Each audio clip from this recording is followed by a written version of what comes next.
અત્યારે સોશિયલ મીડિયામાં બહુ હાઇપ છે વેઇટ લોસ ટેબ્લેટ્સ અને ઇન્જેક્શન્સની, તો સર્જરીના બદલે એને ચૂઝ કરી શકાય?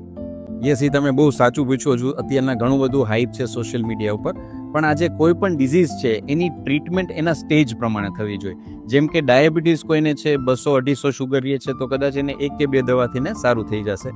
જો કોઈનું ડાયાબિટીસ 300, 350, 400 રહે છે તો એને કદાચ 3-4 અલગ અલગ ટાઈપની દવાઓ લેવી પડે. જો કોઈનું ડાયાબિટીસ 450, 500 કરતાં વધારે છે તો એને ઇન્સ્યુલિનનું ઇન્જેક્શન પણ લેવું પડે. એટલે જે સ્ટેજ છે એની ટ્રીટમેન્ટ એ પ્રમાણે થતી હોય. તો આજે જ્યારે તમારે 5-10% વેઇટ લોસની જરૂર છે તો તમે ખાલી ડાયટ છે, એક્સરસાઇઝ છે એનાથી પણ વેઇટ લોસ કરી શકો છો. જો તમારે 10-15% જેટલું વેઇટ લોસ કરવાની જરૂર છે તો એના માટે આ ઇન્જેક્શન્સ છે બહુ જ સારા છે, બહુ જ સારું રિઝલ્ટ આપે છે. એવી મેજર કોઈ સાઇડ ઇફેક્ટ્સ પણ નથી. પરંતુ એ સમય દરમિયાન અમુક લાઇફસ્ટાઇલ ચેન્જીસ પણ તમારે કરવાના હોય છે. જો તમે દવાઓ બંધ કરો અને લાઇફસ્ટાઇલ ચેન્જીસ તમે કન્ટિન્યુ નથી રાખતા તો એ વજન પાછો વધી પણ શકે છે. અને જ્યારે તમારે વધારે વજન ઘટાડવાની જરૂર છે તો ત્યારે બેરિયાટ્રિક સર્જરી સૌથી બેસ્ટ ચોઇસ છે, કારણ કે મેક્સિમમ વજનનો ઘટાડો તમને બેરિયાટ્રિક સર્જરીમાં જ મળે છે અને એને લાંબા ટાઈમ સુધી વેઇટ મેન્ટેન કરવું પણ એમાં ઇઝી રહે છે.